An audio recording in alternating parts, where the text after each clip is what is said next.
Министерството за здравство покрај програмата за мајки и деца и новороденчиња имаме програма за неосигурани лица.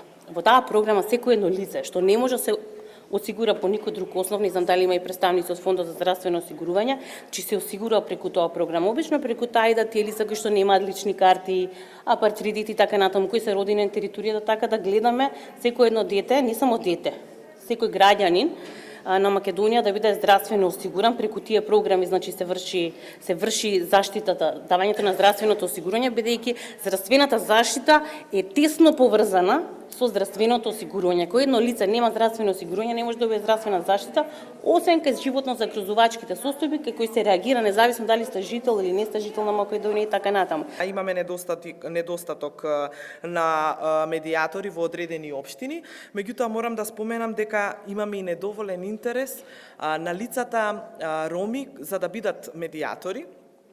Недоволна информираност и понекогаш отпор од заедницата